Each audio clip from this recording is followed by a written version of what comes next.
Assalamualaikum warahmatullahi wabarakatuh. Sahabat cerita Islami yang dirahmati Allah, Alhamdulillah. Segala puji bagi Allah Rabb semesta alam. Solawat serta salam semoga senantiasa tercurah kepada junjungan kita, Nabi Muhammad, kepada keluarga beliau, sahabat-sahabat beliau, serta kepada kita semua sebagai umatnya yang senantiasa berusaha meneladani sunnah beliau. Allahumma salli wa sallam wa barik ala Sayyidina Muhammadin wa ala alihi wa sahbihi ajma'in.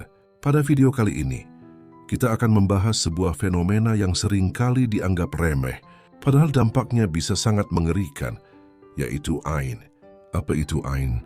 Secara sederhana, ain adalah pandangan mata yang membawa keburukan, bisa datang dari rasa iri, kagum, atau bahkan tidak sengaja. Namun bahayanya luar biasa.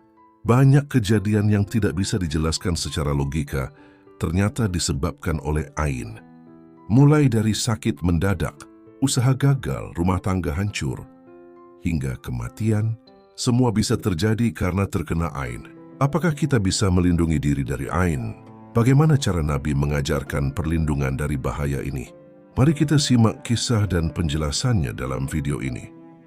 Jangan lupa untuk like, share, dan subscribe agar tidak ketinggalan kisah-kisah Islami yang penuh hikmah.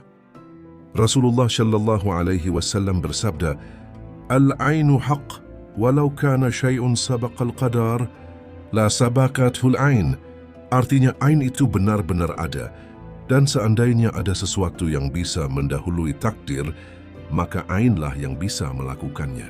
Hadis riwayat Muslim nomor 2188. Dalam hadis lain, Rasulullah Shallallahu Alaihi Wasallam bersabda, "Al-ainu tudkhilur rajula al-qabra, wattamila al-qidra." Artinya, ain bisa memasukkan seseorang ke dalam kubur dan bisa memasukkan unta ke dalam panci. Hadis riwayat Abu Nuaim dalam kitab Hilyatul Auliya dan dinilai syahih oleh Al-Albani. Dua hadis ini menunjukkan bahwa bahayanya ain sangat nyata dan bisa berdampak langsung pada kesehatan, keselamatan, dan bahkan kehidupan seseorang. Dikisahkan bahwa Sahl bin Hunayf, seorang sahabat Nabi Shallallahu Alaihi Wasallam, sedang mandi di suatu tempat. Lalu ada sahabat lain, Amir bin Rabi'ah, melihat tubuh Sahl yang putih dan berkata dengan takjub, "Aku belum pernah melihat kulit seputih ini, bahkan seperti kulit gadis pingitan." Tak lama setelah dipuji seperti itu, Sahl bin Hunayf jatuh sakit dan tidak bisa berdiri. Maka berita itu sampai kepada Rasulullah Shallallahu Alaihi Wasallam. Beliau bersabda, "Mengapa salah seorang dari kalian ingin membunuh saudaranya?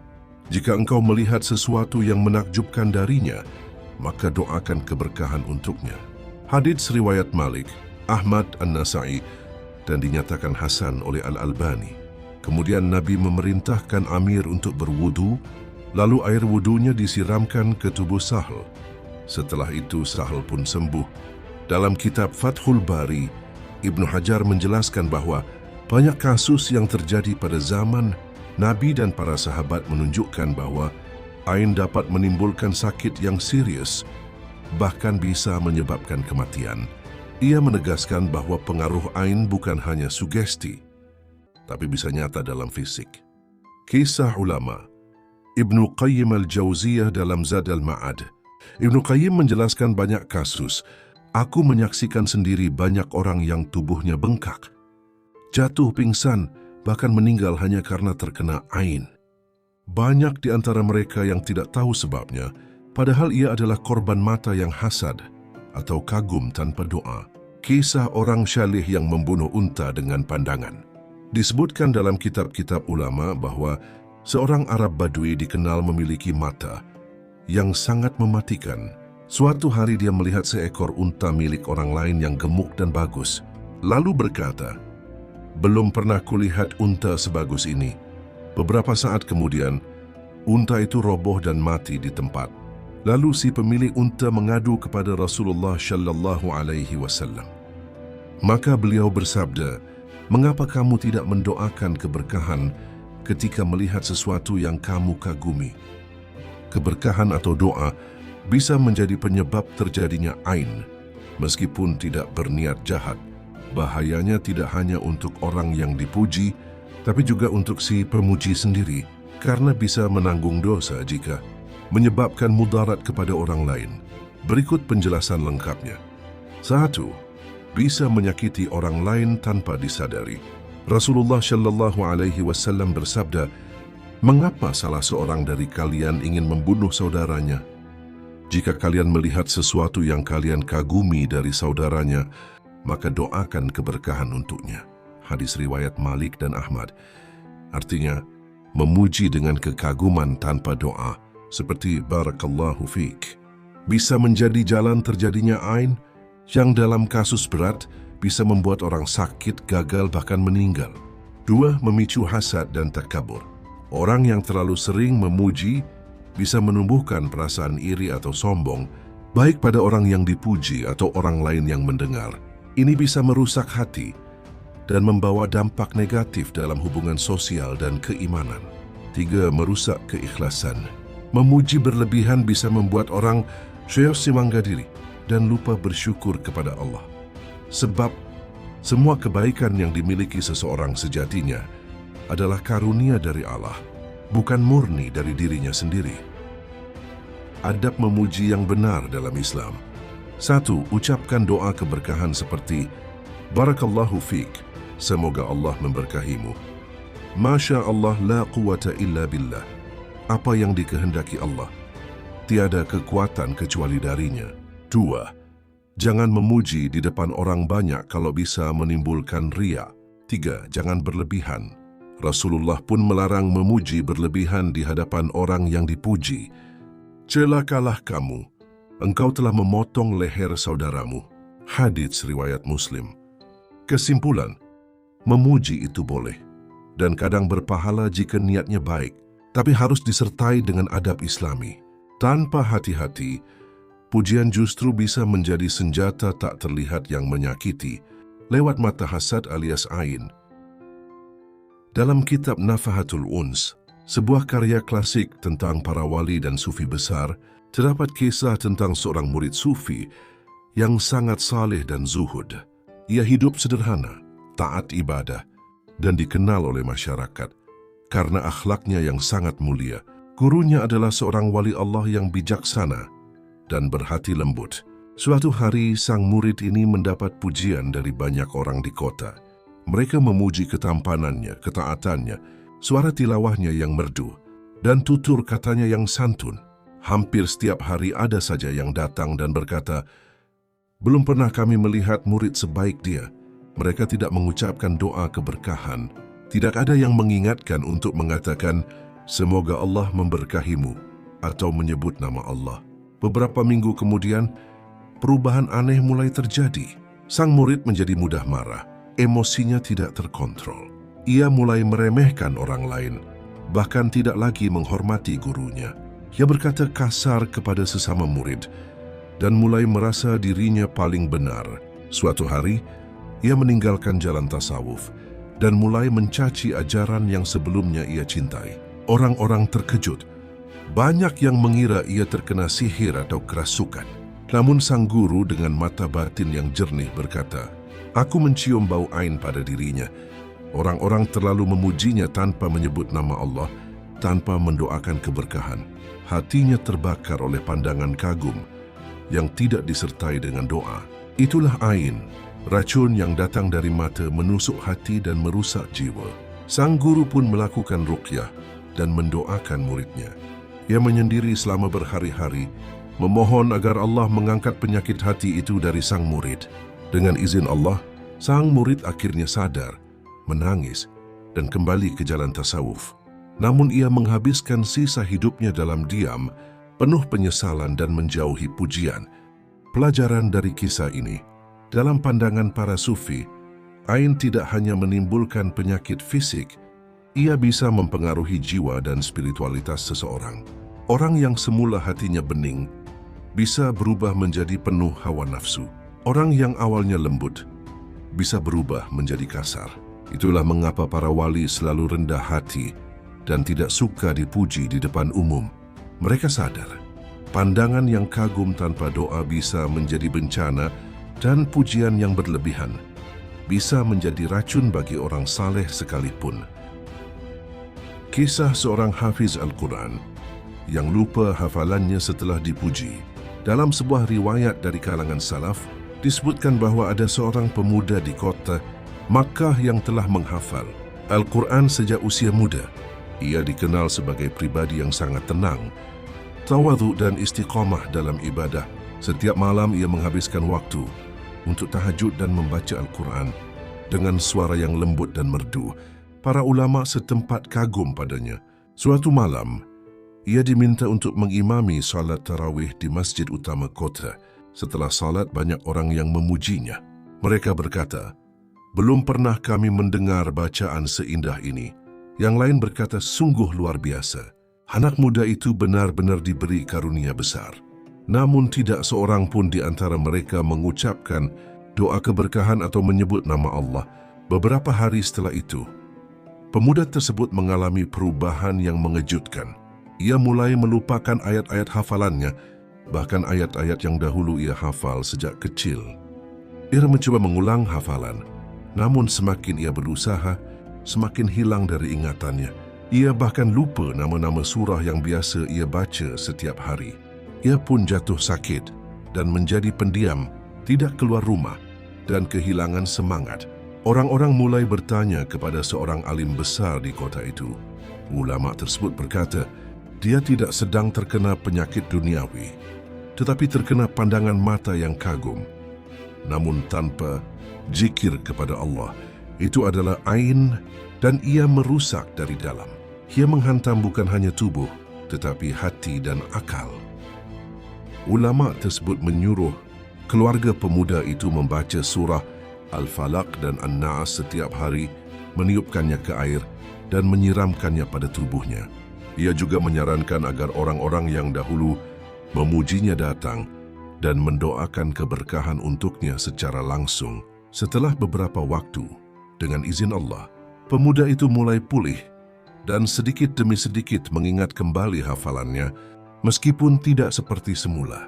Hikmah dari kisah ini mengajarkan bahwa ain tidak hanya menyebabkan penyakit fisik, tetapi juga bisa merusak ingatan, hafalan, bahkan hubungan seseorang dengan Allah. Inilah mengapa para ulama dan orang-orang saleh sangat berhati-hati terhadap pujian. Mereka lebih memilih untuk tidak dikenal, agar terhindar dari mata iri atau kagum yang tidak disertai doa. Kisah nyata dari praktisi ruqyah, seorang ustaz yang merupakan ahli ruqyah syariah bercerita, ada sebuah keluarga yang awalnya sangat harmonis. Suami istri ini dikenal sebagai pasangan yang saling mencintai. Anak-anak mereka sehat dan ceria, rezeki lancar, dan rumah mereka selalu menjadi tempat berkumpul yang menyenangkan. Namun, setelah keluarga ini membeli rumah baru dan memamerkan foto-foto rumahnya di media sosial, banyak orang yang berkomentar, "Masya Allah, rumahnya bagus sekali. Ini rumah idaman banget. Beruntung sekali punya rumah begini." Tetapi sebagian besar dari mereka hanya mengagumi tanpa mendoakan keberkahan. Tak lama kemudian, keanehan demi keanehan terjadi. Anak-anak jadi sering sakit tanpa sebab medis yang jelas. Suami istri mulai sering bertengkar, bahkan hal sepele menjadi besar. Rezeki menurun drastis, usaha suami bangkrut. Rumah yang dulu terasa lapang dan teduh, kini terasa panas, sumpek dan menakutkan.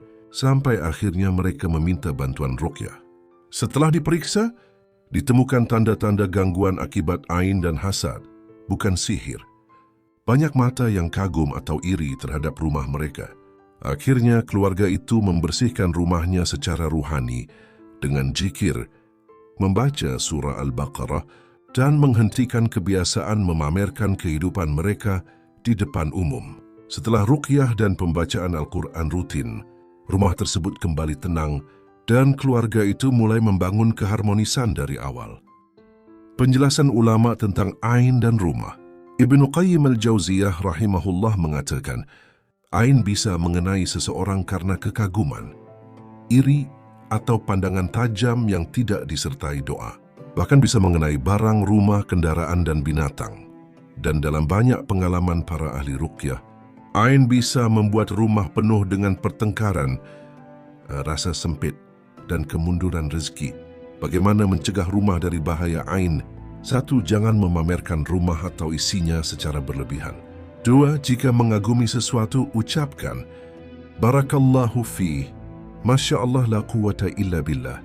3. Rutin membaca surah Al-Baqarah di rumah, karena Nabi bersabda, sesungguhnya setan lari dari rumah yang dibacakan surah Al-Baqarah. Hadits riwayat Muslim. 4. Zikir pagi petang dan doa perlindungan dari hasad. Tidak membiarkan rasa sombong atau pamer dalam hati. Kisah Syekh Ashraf. Di wilayah Khurasan, pernah hidup seorang sufi agung bernama Syekh Ashraf bin Luqman yang dikenal sebagai penjaga waktu karena ibadah dan zikirnya sangat teratur. Ia tidak pernah meninggalkan salat berjamaah, senantiasa membaca Al-Quran, dan dikenal sangat lembut kepada semua makhluk, bahkan kepada binatang dan anak kecil. Ia tinggal di rumah kecil di kaki bukit bersama istrinya yang saleha. Meski hidup sederhana, wajahnya bercahaya dan tubuhnya sehat. Banyak orang kagum kepadanya, hingga suatu hari seorang saudagar kaya lewat dan berkata, Masya Allah, sungguh luar biasa. Hidup seperti ini, ibadah seperti ini, wajah bersih seperti ini. Aku iri padamu, wahai Syekh. Namun ia tidak mengucapkan doa keberkahan, hanya kekaguman yang diiringi hati iri yang tersembunyi. Perubahan aneh terjadi. Beberapa hari setelah itu, Syekh Ashraf mulai kehilangan fokus dalam zikirnya. Ia menjadi lalai. Pikirannya kosong saat membaca Al-Quran. Ia mulai sering lupa waktu. Tidak bangun untuk salat malam, bahkan sesekali berbicara kasar kepada istrinya. Rumah yang dulunya sejuk dan penuh zikir menjadi panas dan hening. Istrinya berkata, Wahai suamiku, aku merasa rumah ini berubah. Apakah engkau merasa hal yang sama? Syekh menjawab, ada yang menimpa hati ini, dan aku tidak tahu dari mana datangnya. Ia lalu pergi menyendiri ke hutan kecil di belakang rumahnya, menangis dan memohon petunjuk kepada Allah. Malam itu, ia bermimpi bertemu dengan gurunya yang telah wafat, yang berkata, Wahai Ashraf, engkau terkena ain dari pandangan orang yang iri namun memujimu. Matanya seperti panah tak terlihat yang menghantam batinmu. Bersihkan hatimu dan lindungilah dirimu dengan zikir.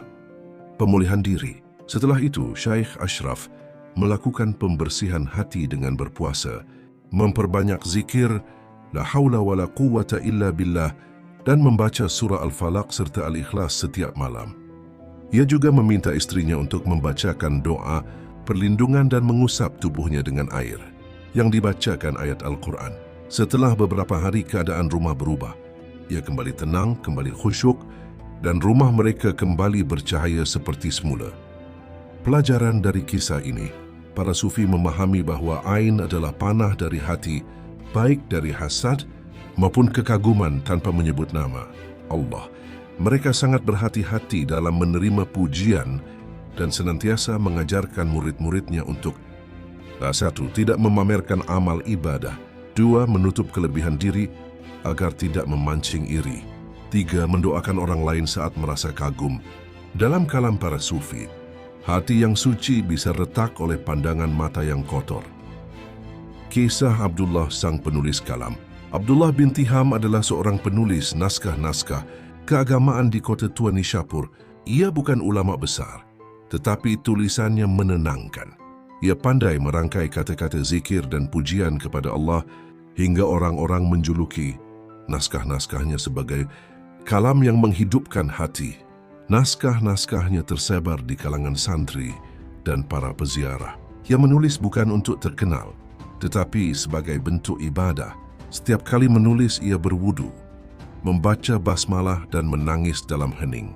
Suatu hari, datanglah seorang tamu dari Baghdad, seorang saudagar dan kolektor tulisan.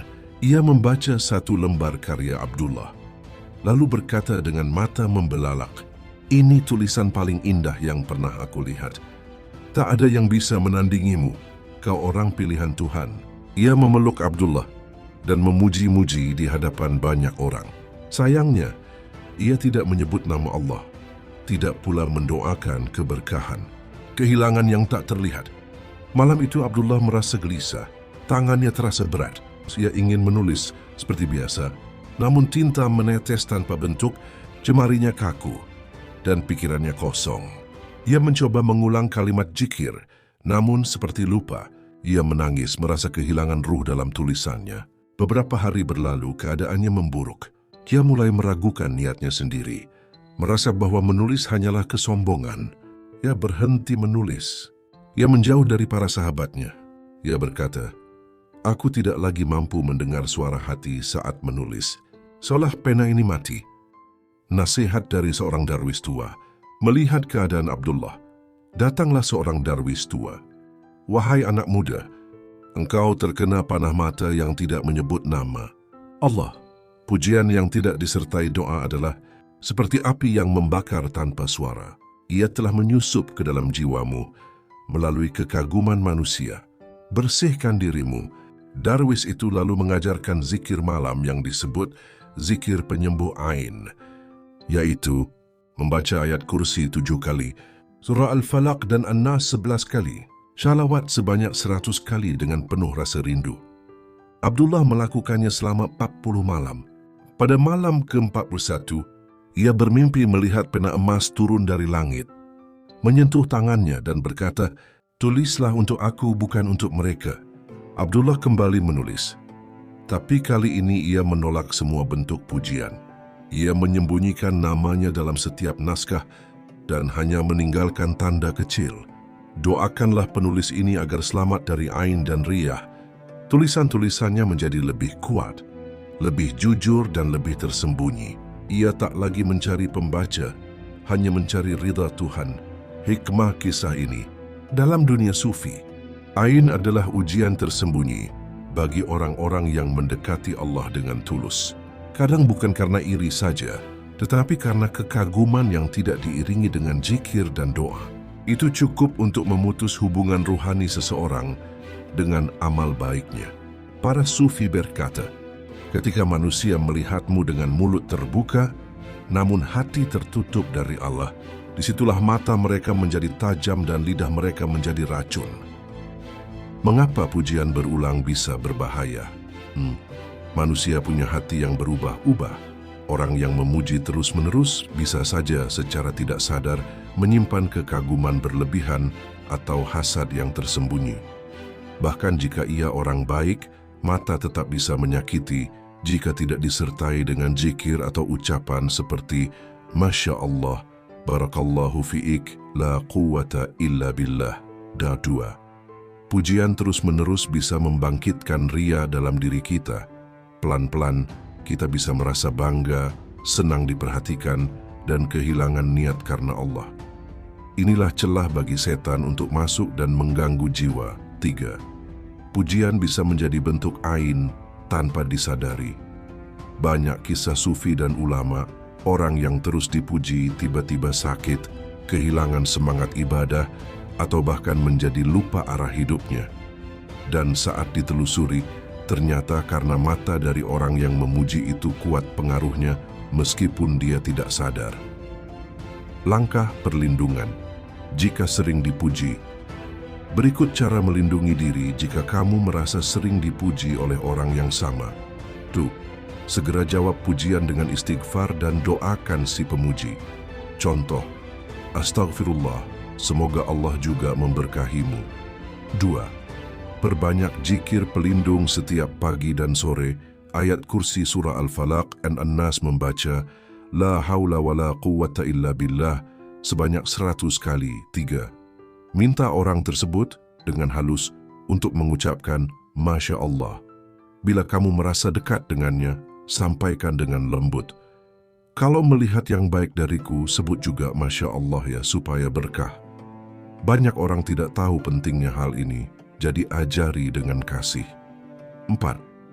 Jangan tampilkan kelebihanmu terus-menerus di depannya, karena pujian yang datang terus kadang muncul dari rasa iri yang tak disadari, apalagi jika kamu terus memperlihatkan hal yang sama. 5. Tutup kelebihanmu dengan doa dan tawadu. Jika hatimu mulai senang dengan pujian itu, segera berdoa, "Ya Allah, jangan kau uji aku dengan ria, dan jangan kau timpakan aku dengan mata manusia yang menghapus keberkahan." Kata hikmah sufi, mata yang selalu memandang kagum bisa menjadi anak panah yang halus, menusuk ruh dan melemahkan cahaya iman seseorang, meski pemilik mata tak bermaksud demikian. Jika kalian pernah mengalami pujian secara terus-menerus kepada orang yang sama, cobalah untuk menegurnya. Jika masih, silahkan hindari orang tersebut. Demikian kisah kita kali ini, semoga video ini bermanfaat. Wassalamualaikum warahmatullahi wabarakatuh.